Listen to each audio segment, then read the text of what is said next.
Okay, this is SilverSilk knitted jewelry wire. This one is called Capture, and the Capture is a knitted wire around a 2mm bead chain.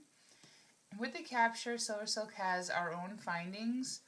We have a single strand finding, we have the double that is being casted now, and then we have a triple finding. I want to show you first how we can use the single. It's very simple.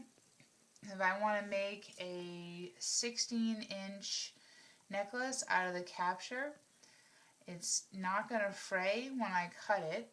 When I cut it to length using a wire cutter or a flesh cutter, I've already cut it, so I'm just going to kind of snip off an end here to show you that it's not going to fray, it's not going to come out.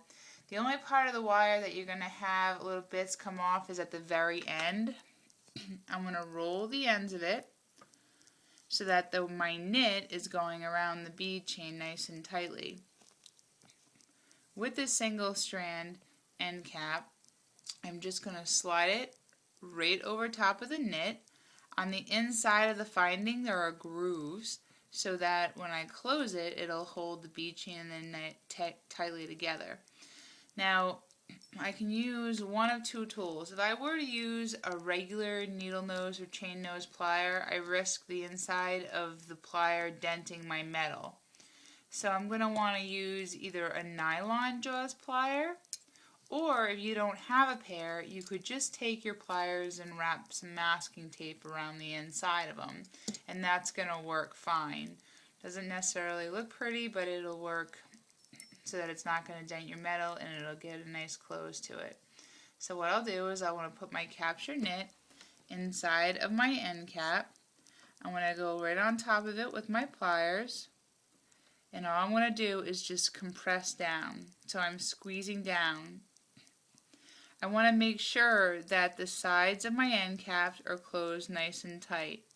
And this way, when I pull, I can give it a nice pull here, and it's nice and snug on there. And then this way, that's going to allow me to add my jump ring with a clasp to the other end. Now I'm just going to take my hands, go right over top of my knit, make sure that the knit isn't bunching up anywhere around the bead chain. So again, just running my fingers right over top of it. I'm going to go right to the end, and you see how I have a little bit of extra knit, that my bead chain has ended and I have a little bit of extra knit. So I'm just going to go right up to that, just cut it off, and I want to roll the ends of it again. That way my knit is going right around my bead chain again. And we're going to do the same thing to the other side. Get it in there, just sliding it right in. Now I'll show you this time that I'll use my nylon jaws pliers, and again holding it. These can sometimes be slippery, so I almost prefer the masking tape, and I'm just going to close it up. Okay, and see how there's a little bit, it's not totally tight right there, so I just want to, just to make sure, go on it again and then just give it another squeeze. Okay, pull, it's not going anywhere. And then that's going to give me about 15.5 inches. So now I'm able to choose my clasp, and I'll attach my clasp to either side here.